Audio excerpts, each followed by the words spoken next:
Bonsoir à tous, ravi de vous retrouver sur France 3. Bienvenue dans votre 18h50. Parmi les titres que nous développerons à 19h, les vendanges, c'est parti dans l'Aube. Premier coup de sécateur ce matin.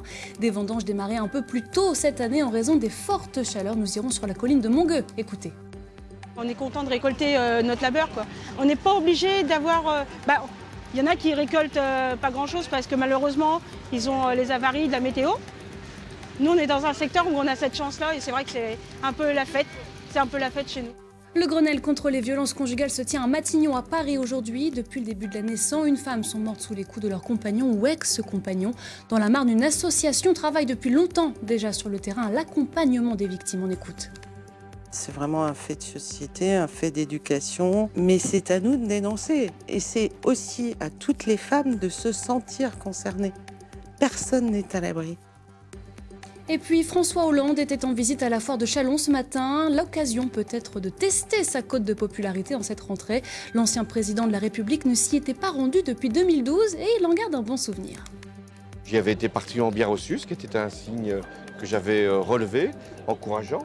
Je suis revenu comme président pour exposer ma politique économique. Ça a été un moment très important du quinquennat. Et donc je me sentais en dette, si je puis dire, à l'égard de cette foire.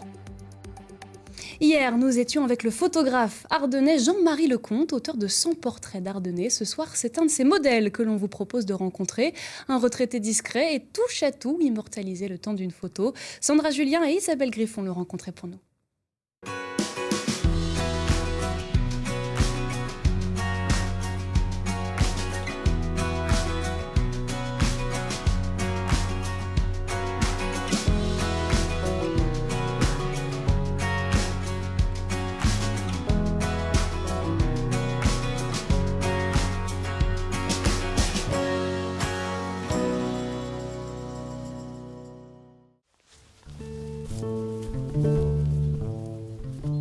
Au cœur du Tourtoronnais, dans la petite commune de Marquigny, vit un touche-à-tout. Son nom, Robert Ferron, un retraité hyperactif de 84 ans. Il travaille sans cesse, quel que soit le temps et la saison. C'est un homme discret, avec ce petit je ne sais quoi dans l'œil, qui attire les objectifs et les curieux. Bonjour Robert. Bonjour Sandra. Comment allez-vous? Bah ça va, et vous? Bah, ça va, il faut vous mériter, dis donc. Oui. Ça monte, hein? Oh, bah, j'ai l'habitude, hein, je fais ça 4 à 5 fois par jour, alors. Ah, vous avez la santé? Oui, bah oui, pour l'instant. Quand vient l'été, c'est dans ces vignes que l'on trouve Robert. Depuis 8 heures ce matin, il coupe des entrecœurs. Tiens, oui, on a là une grappe, là. Hein? Bon. Alors, là, il y a un truc qui repousse, qu'il faut supprimer. Hein? Alors, il y en a un peu partout, quoi. Sur la tige, il y en a à chaque feuille, tiens, encore. Hein. C'est des bouffes-sèvres, quoi. Il est grand temps, quoi, parce qu'il y a dû laisser aller, quoi. Vous avez combien de pieds de vigne au total? Il y a environ 30 pieds par rangée. Hein. Et il y en a, je ne sais pas combien de rangées, il faut les compter. Hein. 3, 4, 5, 6, 7, 8, mettons en gros. 240 pieds, exactement. En principe, c'est de l'Auberlin. Mais j'ai plusieurs cépages, j'en ai de l'autre là que je ne connais pas le nom. Et puis, je suis en train d'en remettre, c'est du Baco. C'est pour faire du vin? Oui, ah oui, oui. Vous faites vous-même votre vin? Oui, enfin, je ne suis pas fort pour la vinification, mais... Pour goûter, il va falloir attendre. Mais Robert sait comment nous faire patienter. Il a plein de choses à raconter. Alors avant de cueillir le raisin, il faut cueillir ces fleurs-là, c'est pour faire du sirop contre le rhume, ça. C'est du bouillon blanc.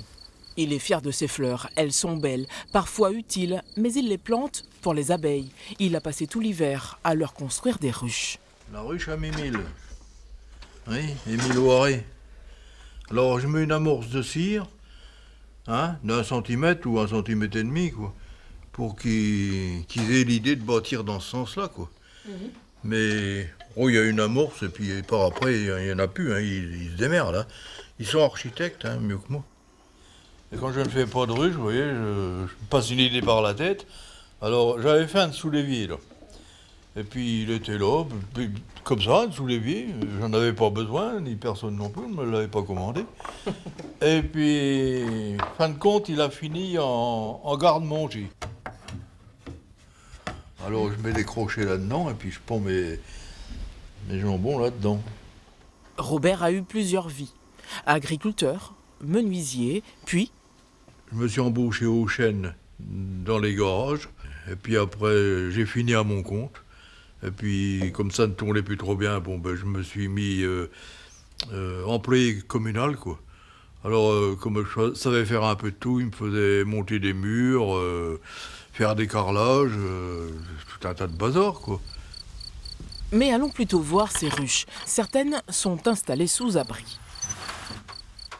C'est une de mes anciennes ruches, ça. Alors, comme elle était forte, elle était bien peuplée. Alors, j'ai mis une oirée dessus, et puis elles sont en train d'achever de perculer. De toute façon, ça, je vais tirer ça vers après le 15 juillet, quoi. J'ai mis ça après les colzas, de façon à ne pas avoir de miel de colza. C'est du miel tilleul, un peu toute fleur, quoi, par le fait. Vous y venez tous les jours pour voir ce qu'elles font ou pas? Ah ouais, le matin, le soir, en général. Puis voir si je n'ai pas récolté un frelon asiatique. Alors, c'est pareil, quand je vais avoir le temps, je vais faire un piège à frelons. Robert Ferron ne manque pas d'intention, juste d'un peu de temps. Ceci dit, il en trouve quand même pour épauler Gérard, le vétérinaire du chêne, dans son projet viticole. À demain.